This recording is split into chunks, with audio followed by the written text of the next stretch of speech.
کہ اس کو سعودی عرب اور دیگر مسلم ممالک بہت جلد اس کے ساتھ رابطہ قائم کر لیں گے، اور پاکستان پر بھی دباؤ ڈالا جا رہا تھا مبینہ طور پر کہ وہ اس کو تسلیم کرے۔ یو اے ای پہلے ہی کر چکا تھا، لیکن پاکستان کے سابق وزیر اعظم عمران خان نے واشگاف لفظوں میں کہا تھا کہ میں کسی بھی قیمت پر، جو قائد اعظم نے کہا جب تک فلسطین کو اس کی حقیقی صورت میں قائم نہیں کیا جاتا اسرائیل کو تسلیم نہیں کروں گا۔ لیکن پچھلے دنوں سے کچھ ریومرز آ رہی تھی، لیکن پاکستان حکومت اس سے ڈینائی کر رہی تھی۔ ناظرین، یہ بھی کہا جا رہا ہے، دباؤ ڈالا جا رہا تھا کہ تسلیم کو کر لے، اور نواز شریف صاحب کے بارے میں مختلف ریومرز تھی، ناٹ کنفرم کہ نواز شریف صاحب کے بارے میں اطلاعات تھی کہ اس حوالے سے وہ بھی انٹرنیشنل عالمی سپر پاوروں کے کھلاڑیوں کے ساتھ مبینہ طور پر رابطے میں ہیں، اور انہوں نے یقین دہانی کرائی تھی اگر انہیں اقتدار مل جاتا ہے تو وہ پھر انٹرنیشنل پاوروں کے ایجنڈے کو آگے لے جائیں گے۔ لیکن یقیناً نواز شریف ایک محب وطن پاکستانی ہے، وہ پاکستان کی عوام اور پاکستان کے مفاد میں نہیں جائیں گے، خصوصاً جب تک پاکستان میں پاک فوج ہے۔ ملک کے خلاف کوئی ایسی پالیسی بنانا ممکن نہیں، لیکن دنیا کے حالات اور سازشیں، امریکہ ہمیشہ یہی سازش کرتا رہا ہے، پاکستان میں مقبوضہ کشمیر کے لیے ہمیشہ آواز بند اٹھائی، لیکن ادھر پوری دنیا کو امریکہ سمیت ہونے والی ہیومن رائٹس کی وائلیشن کہیں نظر نہیں آئی۔ ناظرین، اب یہ بھی کہا جا رہا ہے کہ موجودہ صورتحال میں جنگ شروع ہونے کے بعد دنیا کا سناریو تبدیل ہو گیا ہے۔ اب کسی بھی مسلم ممالک کے لیے اور پاکستان کے لیے اسرائیل کو تسلیم کرنا آسان ہی نہیں بلکہ ناممکن ہو جائے گا۔ لہذا جب تک اسرائیل اور فلسطین کی جنگ بند نہیں ہوتی اور فلسطین کو اس کی حقیقی نقشے کے مطابق نہیں دی جا سکتی، شاید کوئی بھی مسلم امہ کا ملک اسرائیل کو تسلیم نہیں کرے گا، کیونکہ فلسطین نے جتنی طاقت دکھائی ہے اسرائیل اس کے بارے میں سوچ بھی نہیں سکتا تھا۔ اسرائیل ایٹمی جنگ یا دیگر خطرناک ہتھیار، کیمیکل میزائل اور دیگر استعمال کرنے کی دھمکی دے رہا ہے، لیکن کرنا اس کے لیے ممکن نہیں ہوگا۔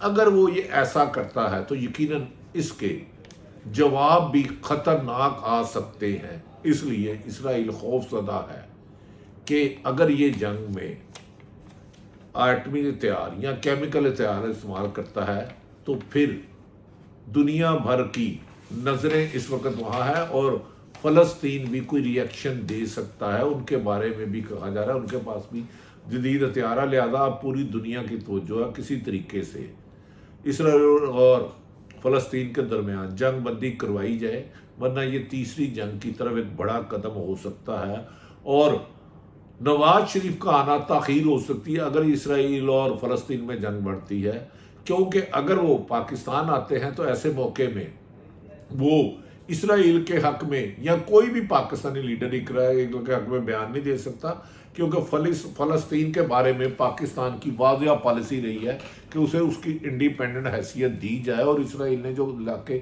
قبضے کیے ہیں غزہ سمیت اسے آزاد کرے۔ امریکہ اور یوکرین نے کے بعد مشرقی وسطی میں بھی ناکام ہو رہا ہے۔ یاد رکھیں کہ یوکرین اور روس کی لڑائی میں بھی امریکہ کا خیال تھا کہ وہ رشیا کو گھٹنے ٹیکنے پر مجبور کر دے گا۔ ایسے میں ہم اس خطے میں چین کی اہمیت کو ہرگز نظر انداز نہیں کر سکتے۔ وہ ان سب مناظر کو دیکھ رہا ہے، اور وہ کسی بھی ایک سپر پاور کو دنیا بھر میں قبضہ کرنے کی اجازت نہیں دے گا۔ اگر یہ جنگ بڑھتی ہے تو تیسری بڑی عالمی جنگ کی طرف جا سکتی ہے۔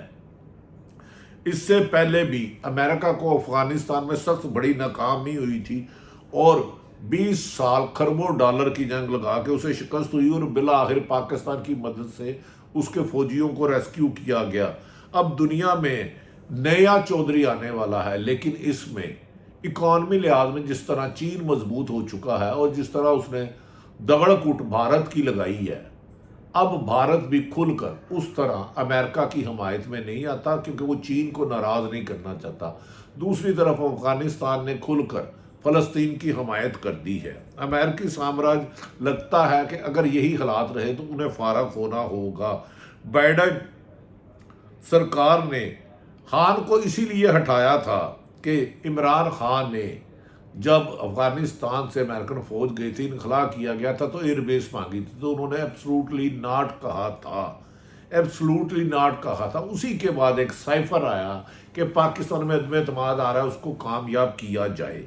اس پر ہی امریکہ نے ڈونلڈو نے بھیجا اور پی ڈی ایم نے تحریک انصاف کی حکومت کا خاتمہ کیا۔ اگر اب ٹرمپ دوبارہ واپس آتا ہے، جو بظاہر بادی النظر میں حالات جاتے ہوئے نظر آ رہے ہیں، تو پھر پاکستان میں بھی اس کے اثرات آئیں گے۔ ناظرین، یہ وہ حقیقت ہے جو اس کو دنیا انٹرنیشنل جنگ کی طرف جا رہا ہے۔ ہمیں یقین ہے کہ دنیا کی طاقتیں، سپر پاورز پاکستان سمیت چھوٹے ممالک پر قبضہ کرنے کی بجائے امن کا راستہ کریں گے۔ اللہ تعالیٰ پاکستان کا حامی و ناصر ہو۔ پاکستان میں صرف اور تحریک انصاف کی حکومت کو ختم کرنے کی سازشوں پر آج وکلا نے بعض اداروں پر عدم اعتماد کا اظہار کیا۔ اللہ پاکستان زندہ۔